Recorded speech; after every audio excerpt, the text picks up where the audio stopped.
Olá, pessoal! Começando mais um episódio do De Repente Sindiflix.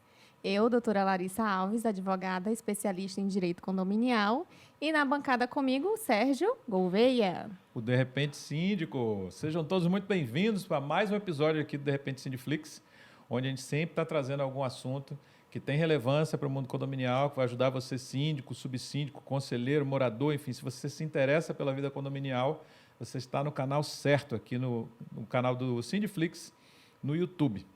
Sejam muito bem-vindos, que dessa vez a gente vai conversar sobre um assunto que, infelizmente, ainda no século XXI, creiam-me, precisamos debater, é inacreditável, que é racismo nos condomínios, na sociedade como um todo, mas como os condomínios estão dentro da sociedade, isso também acontece lá dentro.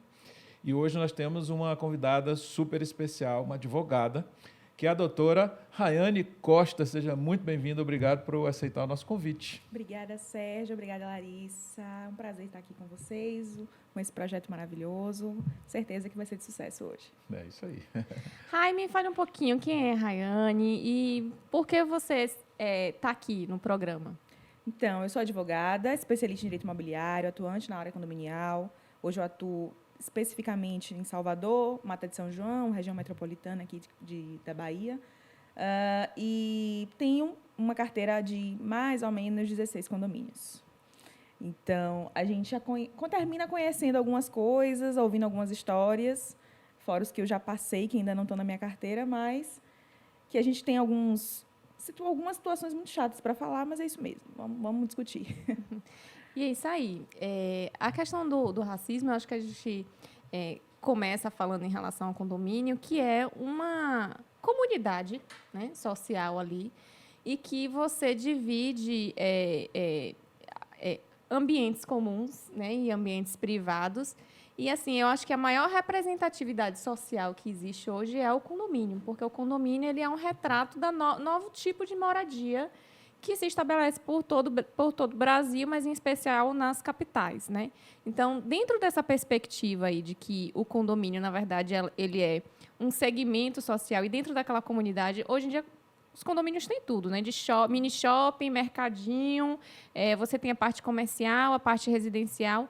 Ali vive uma comunidade, todo um conceito de estrutura social muito importante. Alguns são mini-cidades. Mini-cidades mesmo, principalmente em São Paulo. Aqui em Salvador não tem tanta essa cultura de condomínios complexos, né? Mas é algo que está chegando aos poucos em Salvador. E, assim, como tratar do racismo, a gente como assessoria jurídica, né? E doutora Rayane como advogada preta, né?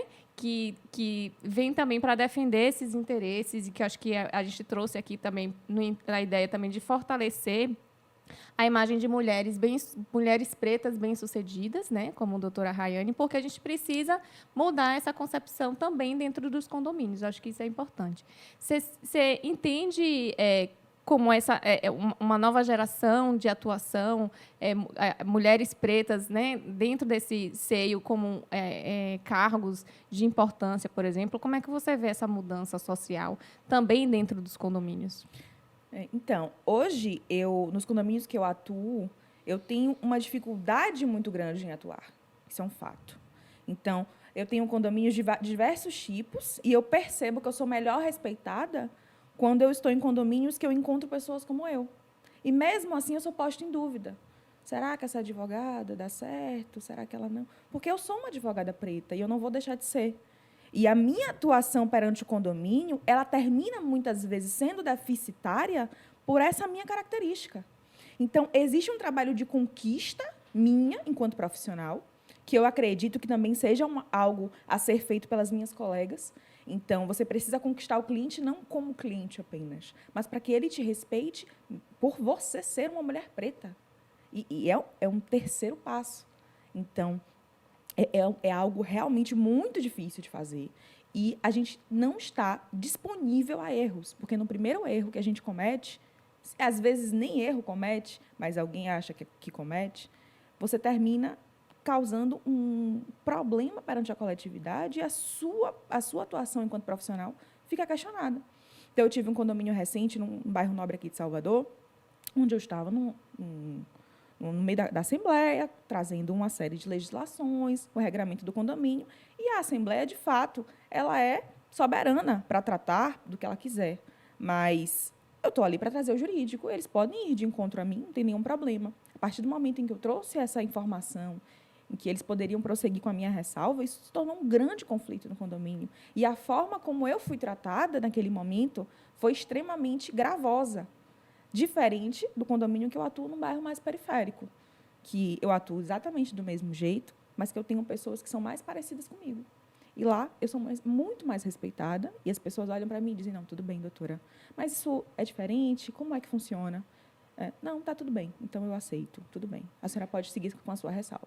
Deixa eu fazer uma pergunta. Quando você se vê em situações como essa, quais são as atitudes que você normalmente busca utilizar para neutralizar isso, para enviar o seu recado, para, enfim, passar a mensagem que você não precisa provar nada para ninguém, você é uma profissional como qualquer outra profissional e não merece esse tipo de tratamento, que inclusive está previsto aí no Código Penal. Quais são as ações quando você se vê numa situação como essa? Existem 2 momentos quando a gente é preto, né? É o momento em que a gente descobre isso e quando a gente fica sabendo. Então, quando a gente fica sabendo, é mais doloroso. Porque é aquele momento onde o Neymar sofre racismo. O Neymar é capaz de sofrer racismo, um grande jogador. Então, ele ficou sabendo que ele também é preto. Essa semana a gente teve um caso gravíssimo desse jogador Vini Júnior, que foi absurdamente ofendido por toda uma coletividade. Ele já é um homem preto. Não apenas por ele ficar sabendo, mas ele já tem consciência disso. É a fase do tornar-se negro. Essas 2 fases a gente lida diferente. E aí não sou apenas eu como advogada. Todo mundo que tem uma profissão, que atua nessa área, lida de forma diferente. Aí eu te falo com as experiências de colegas, de amigos que já conversaram comigo. O primeiro momento que você descobre que você sofre uma situação dessa, dói. É doloroso, é sofrido. É um e-mail que você se ofende, que você chora, que você realmente sofre com aquela informação.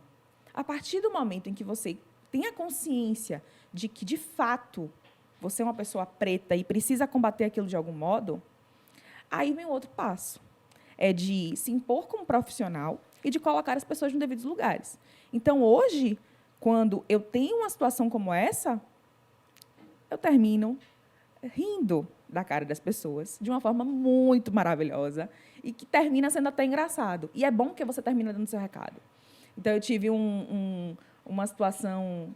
Enfim, esse tipo de situação de assembleia. Hoje, a gente coloca as pessoas no devido lugar delas. Pelo menos eu consigo hoje colocar sem trazer aquilo para o lado pessoal, sem trazer aquilo como uma dor. E, ao mesmo tempo, geralmente, são condomínios que você tem toda uma administração preta, exceto o síndico, claro, mas os auxiliares, os administrativos, todos. Então, é um uníssono de riso que termina sendo até engraçado. Mas, óbvio, não é que a situação do racismo seja engraçada, mas a gente precisa saber lidar com essas questões de botar as pessoas no devido lugar e nós, enquanto pessoas pretas, precisamos aprender que aquilo ali não vai me afetar. Ou melhor, precisamos conseguir trazer aquilo de uma forma para a nossa vida que não sofra, que não seja doloroso, porque essa fase já passou, a gente já entendeu que a gente é preto. E agora a gente tem que tratar isso de uma forma que as pessoas de fora lidem com essa informação. E sinto muito, vamos continuar incomodando. Isso aí. Isso aí. Por favor. O que eu acho que também acho que vale a pena a gente discutir um pouco é que é o racismo explícito. Eu não sei se eu estou usando a terminologia correta, tá? O racismo explícito e o racismo implícito. Porque eu acredito, né, não sei, não tenho certeza aqui, mas assim, acredito que seja mais comum no exercício da sua atividade profissional o racismo implícito. Uhum. Porque as pessoas... isso acontece muito na área condominial como um todo. Né? Mas o racismo, tanto o racismo como qualquer outro tipo de ofensa. Né? A pessoa fala assim, tem que ver essas contas. Né? Então, são tipos de insinuações que você sabe o que tem ali por trás, mas, ao mesmo tempo, a gente consegue enxergar que, se fosse uma pessoa branca, naquele lugar, não seria dito aquilo daquela forma. Né? Ainda que houvesse algum tipo de dúvida do trabalho. nem sempre se fala de uma forma explícita, ainda mais com advogados, que a gente fala assim, advogado, tem que medir as palavras, né? E é verdade mesmo, tem que medir as palavras, porque nós temos uma consciência maior do que aquilo significa. Então, acredito que tenha essa repercussão também do que é implícito e explícito. Eu queria que você também trouxesse essa questão para a gente debater. Como advogada, eu percebi isso na migração da minha carreira. Então, quando eu comecei a trabalhar com condomínios, eu não trabalhava diretamente. Eu trabalhava online, eu trabalhava por e-mail, eu trabalhava por telefone. Então, ninguém conhecia o meu rosto. Não tinha rosto. Entende? E eu era maravilhosamente tratada. Eu apresentava as dúvidas, eu questionava, e a gente conseguia conversar e evoluía. E eu tinha uma tratativa muito melhor. A partir do momento em que eu comecei a lidar com os meus condomínios de forma presencial, indo para assembleias, apresentando o rosto, e eu percebi isso, que foi maravilhoso. Foi um condomínio específico que eu tratava sempre online, uma pessoa que não tinha rede social, não me conhecia de nenhuma outra forma, até que um dia eu fui no condomínio. Deu para perceber a cara da pessoa murchando. Gente, que absurdo. Deu para perceber. É você? Tá. Você percebia que e esse tipo de situação é tão absurdo, mas é tão comum. E o que você chama de racismo implícito é o racismo estrutural, que a gente convive hoje na nossa profissão, são fato, tá? E a gente também atua em condomínios e você percebe situações entre os condôminos que você, mulher preta, muitas vezes precisa intervir. E, às vezes, também você consegue compreender, mas, muitas vezes, você não tem a legalidade ali ao seu lado. Eu tive um dos maiores condomínios aqui da cidade, foi meu cliente recente. Só que é um condomínio muito conflituoso e eu gosto de paz de espírito. Bem-vindo ao clube. Mas é um condomínio onde mora uma pessoa, uma personalidade famosa aqui de Salvador, um homem preto, E aí você percebe que existe uma educação de ambas as partes, tanto da administração quanto de nós, enquanto pessoas pretas. O homem preto tem o seu apartamento, em 2 apartamentos caríssimos, R$2 milhões cada apartamento, um padrão altíssimo de vida, que ele conquistou com o suor do rosto dele. E graças a Deus por isso. Ele tentou fazer uma mudança meia-noite. Complicado, hein? Meia-noite, fugindo à regra da convenção, regimento, etc. E aí, patotas de grupos de condomínio, questionando a atuação dele, e aí recebe print, recebe imagem, recebe uma série de coisas. Me liga o síndico no dia seguinte: doutora, estão me acusando de racista, porque eu disse que não podia fazer a mudança meia-noite. Aí eu falei, tá, mas o que a gente faz com essa informação? Eu preciso fazer alguma coisa, preciso de uma nota de repúdio, isso está se tornando uma proporção muito grande. Eu não sou uma pessoa racista, mas eu preciso me proteger de alguma forma. O que eu faço? Então, tivemos os nossos meios, nota de repúdio, etc. Mas a questão é que, aproveitando dessa situação, a gente percebeu que uma série de moradores trouxeram uma série de críticas a esse morador em específico, pelo simples e único fato dele ser um homem preto. E isso é um fato. Ele fica lá embaixo com os filhos dele, na piscina o dia inteiro, e agora quer reclamar de mudança? O que uma coisa tem a ver com a outra? O que uma coisa tem a ver com a outra? Não entendi. Mas ele recebe um monte de gente na casa dele. Tá, mas o que é... Tá. Prossiga. Eu estou falando de uma mudança que foi feita meia-noite. Você está me falando dele receber qual é a informação. Então, a gente tem esse tipo de situação hoje e são esses pequenos comentários de críticas que não fazem o menor sentido, que são muito comuns. Acontece muito, por exemplo, em assembleia. Mas fulano recebe não sei quantas, faz não sei quantas mil festas no mês. Tá, mas Beltrano também faz. Qual é a cor de Beltrano? Está permitido no regimento? Está tudo bem. Okay? Então, veja que se questiona muito a atuação do preto hoje, morador, se questiona muito a atuação do preto hoje enquanto administração e não se valida a informação dessas pessoas. Essas pessoas estão ali como se fosse para cumprir tabela. Eu preciso dele para um código de 2/3, então chama lá. Eu queria a sua ajuda justamente nesse sentido, né, de instrumentalizar as pessoas negras que moram em condomínios. O que elas devem fazer em termos de atitudes, em termos de instrumentos jurídicos, quais são as atitudes que elas precisam tomar para se proteger e até, eu diria... de se posicionar também, né? De educar o condomínio, dizer, a gente não é assim, não. Eu queria que você desse assim, coisas práticas mesmo para quem está nos assistindo aqui. Só fazendo uma ressalva também, no sentido de que as pessoas também não são obrigadas a querer educar. Isso. Eu acho que também tem esse ponto que a gente tem, né, que eu vou botar aí para a Rayana falar, mas nesse sentido de que, assim, às vezes eu tenho essa percepção, aí eu falo do posicionamento de um lugar de branco, né? De que, às vezes, eu fico esperando uma educação, mas não é obrigação da pessoa. Então, assim, você tem diversos livros hoje para falar sobre o assunto, você tem diversos meios para se instruir. E assim, eu acho que isso pesa muito. Isso acontece também na figura da mulher. Por exemplo, assim, eu tenho a obrigação de, como mulher, educar as pessoas para não serem machistas. Eu acho que esse pensamento, assim... Eu não sei se eu fui compreendido da forma que eu não pretendia. Não é no sentido de dar sermão, de não sei o quê. Não é? Educar no sentido de dizer, olha, se a atitude for essa, a consequência será essa. Uhum. Educar no sentido de a tolerância para certas coisas vai acontecer desta forma dentro desse condomínio. Né? Mais nesse sentido mesmo. Eu entendo. Veja, eu tenho uma percepção, diante dos meus estudos, que toda e qualquer organização hoje precisa de um curso de letramento racial.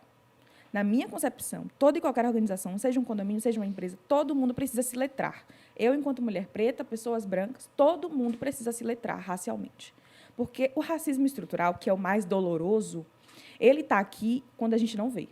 Então, ele está no momento em que eu estou no escritório X e o escritório entende que é adequado contratar um advogado, uma advogada para diligências, porém, esse advogado tem uma característica específica. Quando chega, quem é? É uma pessoa branca, do olho claro, do cabelo liso, enfim, você percebe que tem características brancas. Então, quer dizer que se eu for, eu não vou dar certo, eu não vou ter a diligência? Conheço fora inteiro de Salvador.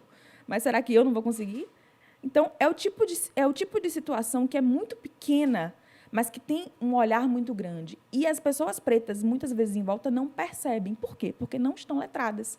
Que é aquela fase que eu comentei inicialmente, de você se tornar de fato negro, que é quando você consegue perceber os dilemas ao seu redor. Então, o síndico, na minha concepção, ele tem esse dever de letrar racialmente tanto a sua equipe como os moradores na medida das possibilidades. Então, a partir do momento em que ele verifica, e aí ele também tem que estar letrado, porque ele está lidando numa coletividade de pessoas distintas, de pessoas diversas. Ele precisa estar preparado para isso. Então, buscar um letramento racial é dever do síndico. Buscar um conhecimento nesse ponto de sexismo, de preconceitos em geral, é necessário. Porém, como fazer isso? Estar com o jurídico adequado, estar com o jurídico dinâmico, eu acredito que seja um bom formato, em sua parceria, obviamente, mas trazer isso para o condomínio de N e N formas.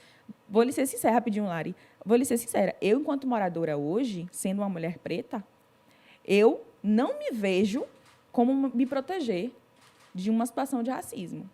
Mas eu sei o que eu vou fazer. Eu sei como eu vou reagir. E eu não vou reagir de uma forma educada. Porque não me foi disponibilizada uma educação nesse aspecto. Então, quer dizer, pessoa branca, qualquer no meu prédio, que me agrida, que me ofenda, não vai receber de mim coisa boa. Posso te garantir.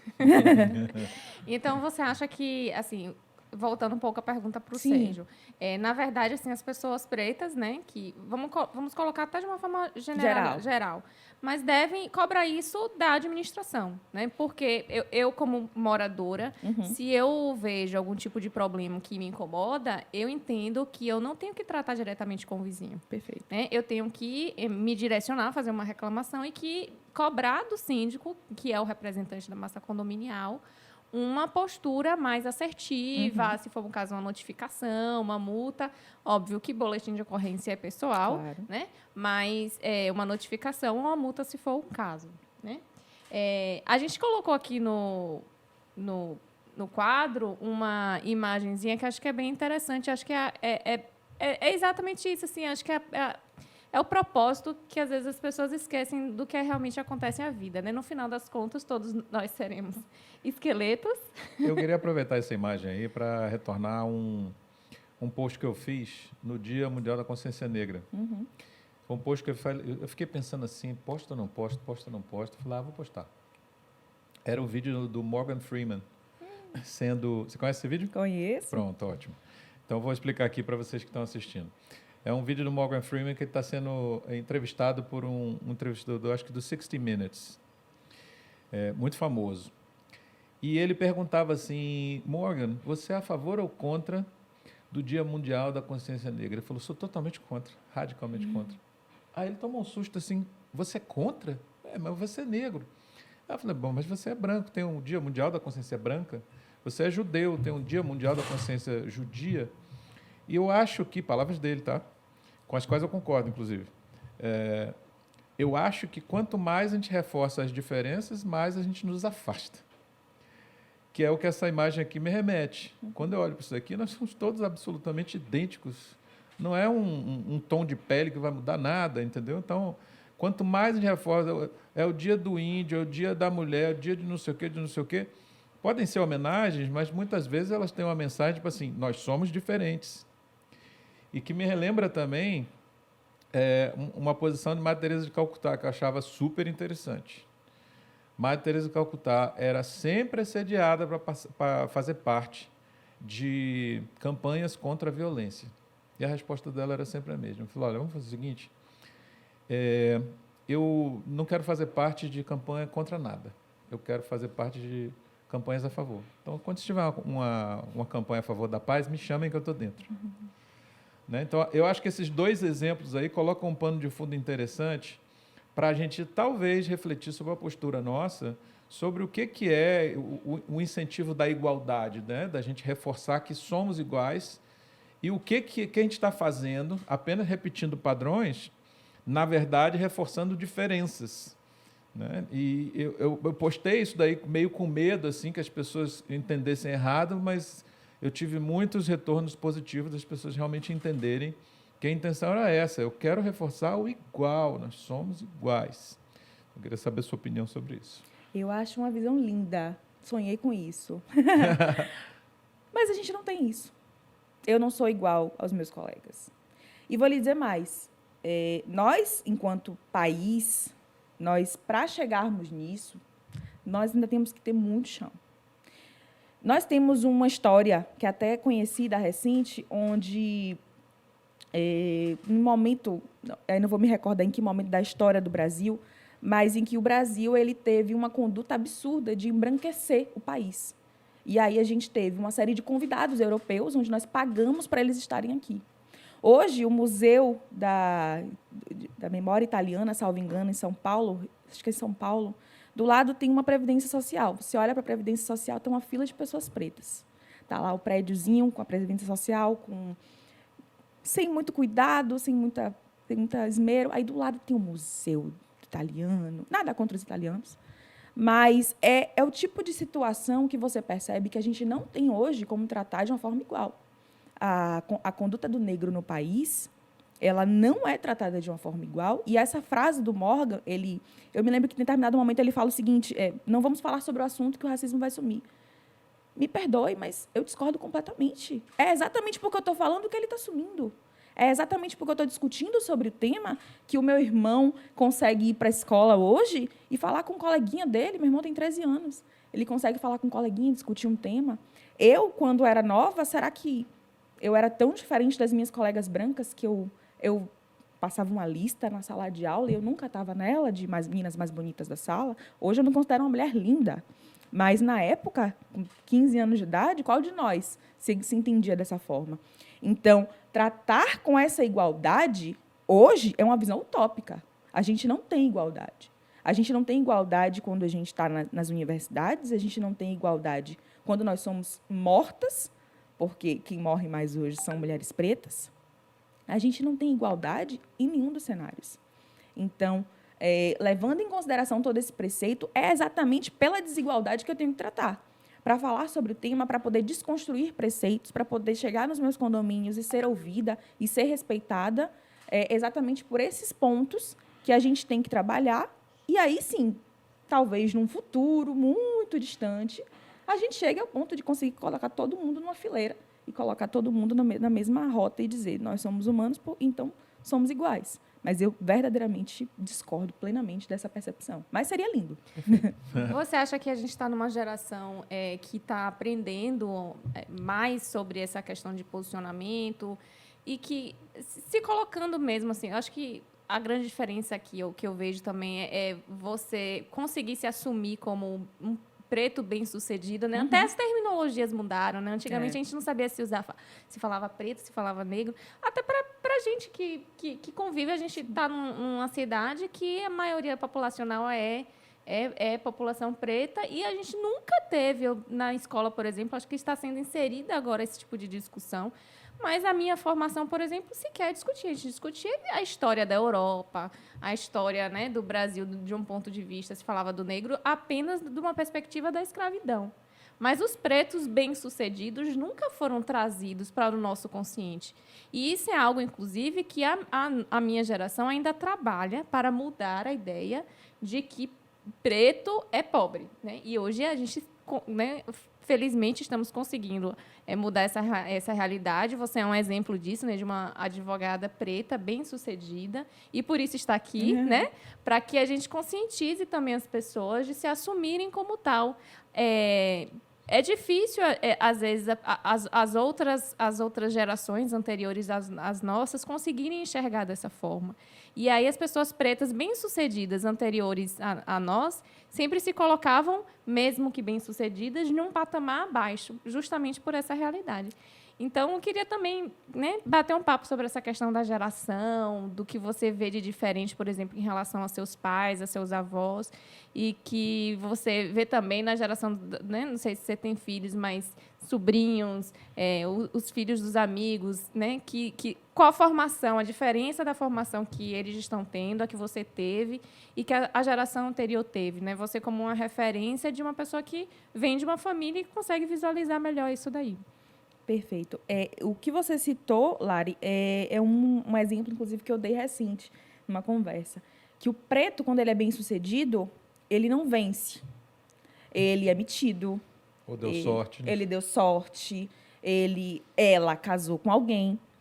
Ela engravidou de um jogador. Então, a gente não tem mérito. A gente, para ter mérito, tem que suar muito. E muitas vezes a gente não consegue ainda assim. E eu me lembro, quando eu era mais novinha, que a minha avó, ela tinha questões de se sentir submissa. Quando ela ia num banco, eu lembro que ela se arrumava muito mais. Ela tinha que estar muito bem arrumada. Olhava para mim e dizia, como você não está arrumada? Tem que se arrumar, a gente vai no banco. Vou no banco, tirar dinheiro, vou ali. Dinheiro que é meu. Inclusive, a minha avó, ela foi uma empregada doméstica que se tornou técnica de enfermagem, trabalhou no hospital grande aqui da cidade, tinha honra, tinha trabalho. Hoje em dia, ela, graças a Deus, ainda está viva, mas está aposentada. Mas era uma pessoa como outra qualquer, porque ela tinha que estar submissa ao gerente do banco, o gerente do banco era uma pessoa preta, ou uma pessoa branca, perdão. Eu lembro que ela levava presentes para todo mundo que ela via, que estava num grau de acima dela. Ela tinha essa visão. Eu tenho plena consciência de que ela tinha essa visão. E de que ela se via como abaixo, que é uma visão completamente deturpada. Eu não estou abaixo e nem acima de ninguém que esteja comigo, e que esteja semigo também. Então, eu não estou em lugar diferente dos meus colegas advogados, por isso que muitas vezes eu enfrento eles em audiências, que acontece, né, de alguns quererem crescer para cima da gente, olha para nossa cara boa, nossa cutis. Mas aí é natureza humana. Aí é terrível. Mas acontece, a gente bota no lugar do mesmo jeito. E então, existe ainda esse... E aí é a ideia do racismo estrutural que a gente tem que combater, que é a ideia do letramento, né? Hoje em dia, eu estava lendo um estudo da doutora Bárbara Carini. Ela é professora aqui em Salvador e ela acabou de apresentar um livro, escrever um livro, chama Como Ser um Educador Antirracista. Eu ainda não comecei a ler esse livro, mas ele tem algumas ideias que eu já busquei e alguns comentários que ela já fez, porque eu estou terminando um outro. Então, e ela fala sobre essa questão da submissão que as pessoas têm e que ela, muitas vezes, na sala de aula, ela precisa falar 2 vezes. Ela está falando com adolescentes, com meninos novos. Ela é uma professora, uma mestre, acho que ela é doutora também. E ela precisa se provar 2, 3 vezes para poder se impor. E, mesmo assim, quando olham para ela, uma mulher bonita, uma mulher bem arrumada, uma escritora, uma palestrante, vão olhar para ela e vão dizer, metida, metida. Quer dizer que essa mesma pessoa, se fosse branca, seria metida? Não, ela é uma batalhadora, olha que menina esforçada. Então, acontece isso com muita frequência. No âmbito da advocacia hoje, que é um ambiente muito branco, a gente também percebe, e é diariamente se proteger no sentido de... E aí vem a questão da proteção que a gente estava falando antes. De se letrar, de estar estudando, de estar lendo, de estar conhecendo, para poder combater essas situações, não só por nós, mas pelos nossos. Sempre que acontecer, com um condômino, com um síndico, mas comigo, enquanto advogada, com uma colega que também não tem essa percepção, para a gente crescer junto. Essa é a ideia. Eu queria trazer uma coisa que eu acredito que é bem específica daqui de Salvador, realmente não sei dizer se está acontecendo em outras cidades do Brasil, que foi uma lei recente aí que obriga os condomínios a mudarem o nome do elevador de serviço para elevador de carga. E que me parece trazer um componente aí de discriminação. Aí não é especificamente racismo, mas é discriminação com tudo. E eu achei assim um negócio meio, sei lá, mudar... Eu achei pior, porque você está tirando de serviço para colocar para carga. Como se prestar serviço fosse algo que denegrisse a pessoa, né, cara? Enfim, qual é a sua visão disso aí? Não sei, assim, exatamente. Porque, assim, minha ideia, a questão que eu também pensei foi isso. Primeiro que elevador não existe... Assim, ou o elevador ele é preparado para carga, né? E aí um especialista de elevador vai falar melhor sobre isso. E aí, quando você muda a nomenclatura de elevador de serviço para carga, veja, você está induzindo o morador de que ali você pode carregar coisas e não é assim muito bem assim que funciona o elevador. Isso é um primeiro ponto negativo que não tem nada a ver com o social. Sim. E o segundo ponto que eu acho que essa lei ela pecou um pouco é sobre que assim, você está tirando de serviço e você está colocando como carga, sendo que eu acho que entra muito mais o racismo estrutural aí do que a ideia de que você realmente combateu o racismo de uma forma positiva. Mas eu vou deixar você comentar o seu... Porque me parece o seguinte, é como se esse copo d'água que estivesse cheio de água, o problema fosse a forma com que se trata isso daqui, aí as pessoas dizem, não, agora não chama mais copo, chama chaleira. Pronto, está resolvido o problema. Isso. Existe hoje um movimento do âmbito de pessoas que estão preocupadas com a questão com a causa negra, e aí varia muito de quem está ali falando, de retirar comportamentos, de mudar comportamentos que podem, de algum modo, ser ofensivos. Então, se de algum modo aquele termo ele trata de uma questão que pode ser ofensiva ao negro, ainda que ele não tenha esse objetivo, existe esse movimento de vamos tentar verificar uma outra forma de trabalhar com isso? Será que não dá? Será que a gente não tem um outro jeito de chamar isso aqui? Então, existem palavras que são oriundas de uma causa realmente racista e que hoje são utilizadas como se nada fossem.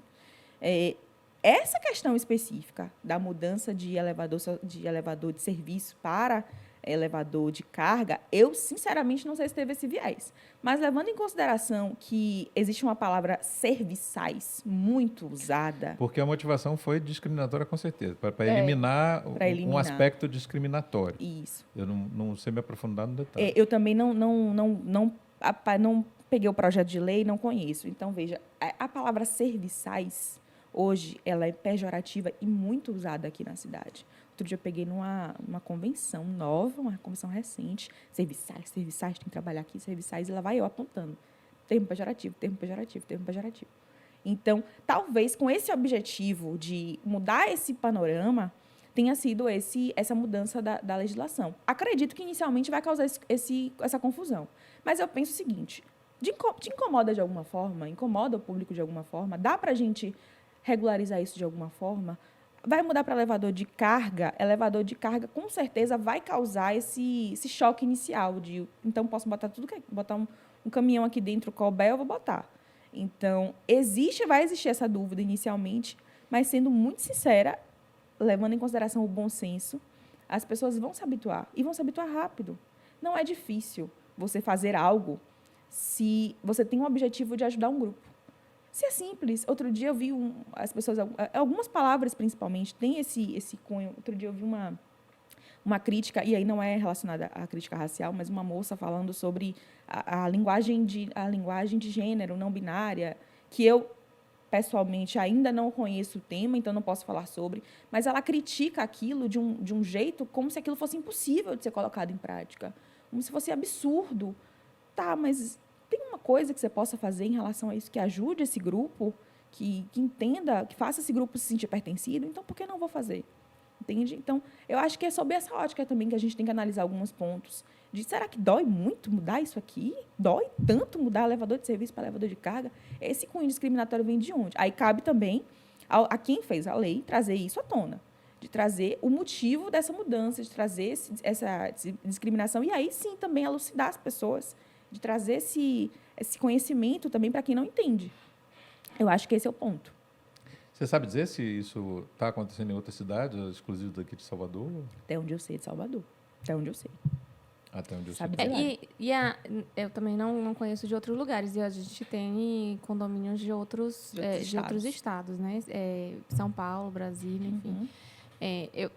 Eu acho que eu só vi... Salvador também tem um viés de um maior posicionamento. Então, ele é vanguardista nessas questões, até pela própria natureza social que a gente tem. Você vê assim, que é uma cidade que, embora ainda exista muito preconceito racial e tal, muito racismo e tal, é uma cidade que valoriza a cultura negra, é uma cidade que você tem liberdade religiosa muito forte, coisa que não acontece com tanta veemência, digamos assim, com tanta repercussão em outros lugares, né? Você vai para a região sul, a região centro-oeste, existe um preconceito racial maior do que o daqui, né?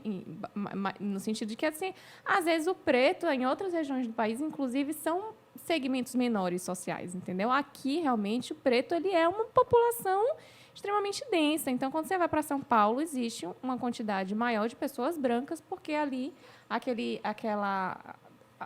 aquela comunidade, né, aquela metrópole e tal, ela tem uma miscigenação maior, não teve tanta não teve tanto uma população negra, né?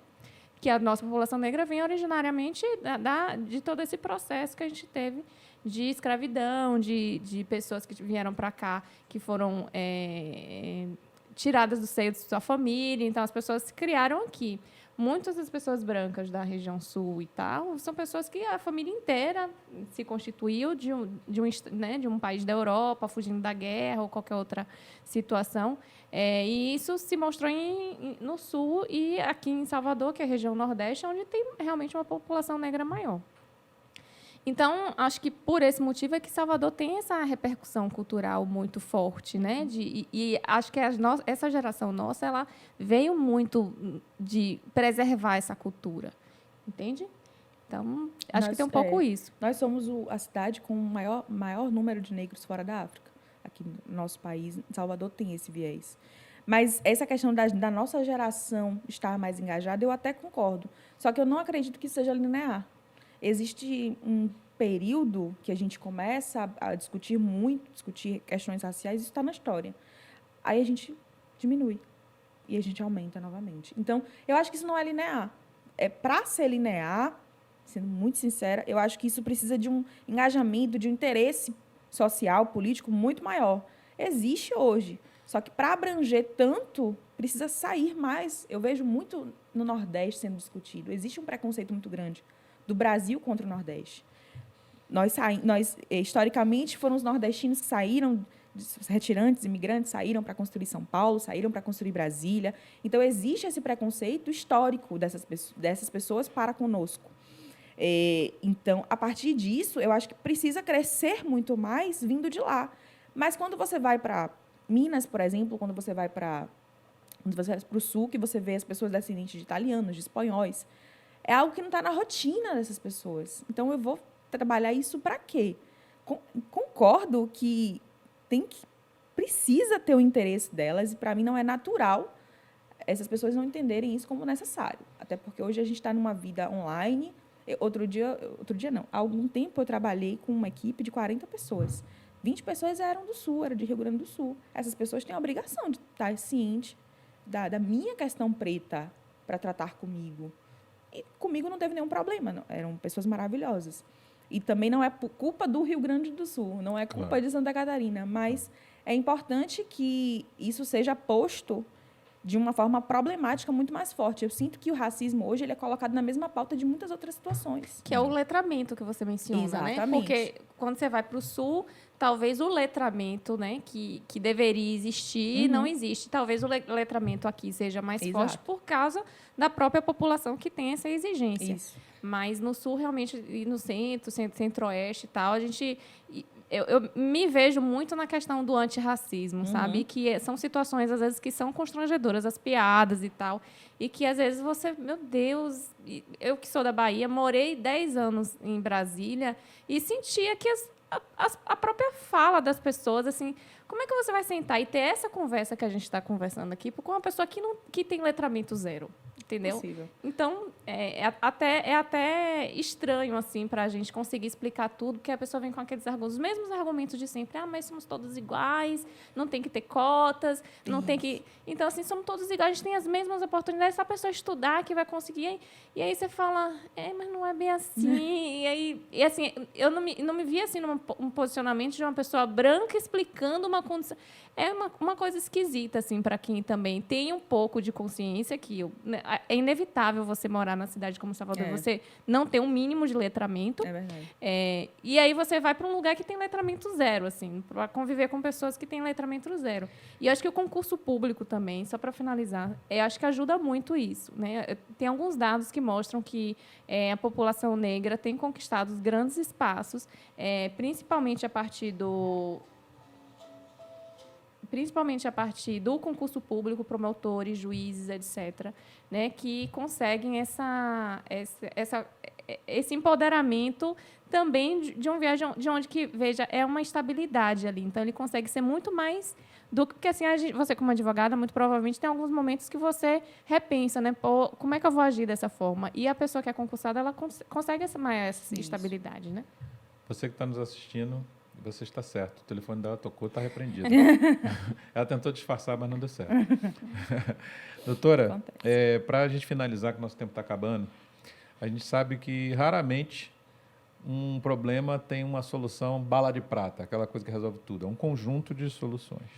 Então, de forma bem objetiva, quais seriam as três atitudes, ações, enfim, coisas que alguém que vive num condomínio poderia implantar no sentido de buscar reduzir essa questão do racismo dentro do condomínio? Primeiro ponto que eu entendo extremamente necessário é que o síndico e a administração busquem as informações relacionadas ao ponto. Então, eles precisam se letrar, eles precisam buscar os cursos competentes, as pessoas responsáveis para que eles estejam cientes, enquanto pessoas pretas, mas também pessoas brancas que entendam aquela relação. Então, para falar sobre o tema, eles precisam entender. Primeiro ponto. Uma prática que um síndico, inclusive, com quem eu trabalhei recente, atua muito eu olho para a minha coletividade e eu vejo pessoas diversas. Eu tenho pessoas com deficiência, eu tenho pessoas pretas, mulheres. O que é que eu preciso fazer aqui? Eu solto enquete. Esse síndico ele solta muitas enquetes para saber o que é necessário no condomínio, o que é que está faltando, o que é que está sobrando, para as pessoas poderem falar. Essa questão do preto enquanto morador é muito difícil, muitas vezes, ser tratada, porque as pessoas, às vezes, tentam... Existe uma vergonha, existe uma dificuldade de falar sobre. Existe uma dor que impede você de discutir o tema. Então, muitas vezes você não consegue acessar essa pessoa, não consegue entender o que aquela pessoa está dizendo. Mas é preciso que o síndico tenha esse feeling, e aí esse feeling ele vai ter estudando, se inteirando. A administração precisa estar se inteirando do tema, compreendendo, olhando para a sua equipe. Como é que eu tenho uma equipe de, 10 funcionários, todos os meus funcionários são pretos, porém o meu gerente é branco, porém eu, enquanto síndico, sou branco. Tem alguma coisa errada aqui. Eu estou dando acesso, estou dando oportunidades às pessoas. Não, meu amigo, você não está dando oportunidade a ninguém. Você está com um grupo majoritariamente negro, que muitas vezes é tratado, inclusive, como submisso. Entende? Não é para demitir ninguém. Mas, então, já que você tem esse grupo grande, tem essas pessoas pretas, eduque-as para que elas se coloquem no lugar delas, se respeitem, entendam o lugar delas e possam agir de forma direta as situações que a gente sabe que acontece. Porteiros sofrem muito, administrativos sofrem muito, mas eles precisam estar preparados para poder combater isso. Eu acho que o principal mesmo que a gente tem hoje, e a nossa maior arma frente ao racismo, é sentar e estudar, é sentar e ler, tem livro, tem estudos, tem uma série de programas que estão aí para poder falar sobre o tema. Então, o que a gente precisa hoje é se informar. E é isso que está faltando no povo preto, se informar. Sair do Instagram para poder ir de fato, para um livro, para poder estudar os teóricos. Eu estou lendo agora O Pacto da Branquitude, da doutora Cida Bento. É uma doutora em psicologia, uma mulher preta, que fala sobre o tema. Então, é aí que a gente tem que seguir. E sair um pouco do Instagram, sair um pouco da internet e ver quem, de fato, está falando aquilo para a gente poder ter base para discutir. Eu acho que esse é o ponto. Show de bola. Sensacional. Eu adorei a aula de Tenho doutora dito. Rayana. Maravilha. Olha, a gente quer mais uma vez super agradecer aqui a sua presença, o seu tempo, o seu carinho aqui com a gente. Muito obrigado pelas informações, foram super úteis. E a gente queria abrir agora os microfones para você dar os seus contatos, falar um pouco sobre o seu trabalho, enfim, as considerações finais, os microfones são seus. E eu agradeço vocês pelo convite, pelo momento. Eu gosto de falar sobre o tema, acho que é importantíssimo para a gente falar sobre. Enfim, estou aqui, me chame de novo. Mas meus contatos são, eu tenho um Instagram, Rayane S. Costa, _. Por lá tem meus contatos, meus telefones, meus dados todos, para também não chamar muito atenção para isso. Enfim, estou aqui, ainda falo muito sobre as demandas, trabalho muito com condomínios, eu acho que é importante a gente estar discutindo. Então, eu sou muito ativa nas redes sociais exatamente para poder trazer isso para as pessoas, para discutir. Eu acho que é importante a gente trazer, discutir e divergir, e está tudo bem. Show de bola. Perfeito. Pessoal, agradecer mais uma vez. Dizer que amei o programa, né? Porque a gente tem que realmente tratar sobre o racismo em condomínios e nada melhor do que a gente trazer uma pessoa que já trabalha com condomínio e sabe a realidade, né? Do que de fato acontece, que é muito do racismo estrutural, do racismo que nem sempre é fácil de combater, né? E a gente, como assessoria jurídica, a gente tem que incentivar assim, o morador a ir lá na delegacia fazer o BO dele, né, o boletim de ocorrências, para que quem tem uma postura criminosa seja punido por isso, tá bom? Agradecer, até a próxima, um beijão e até lá. Tchau, tchau, até a próxima.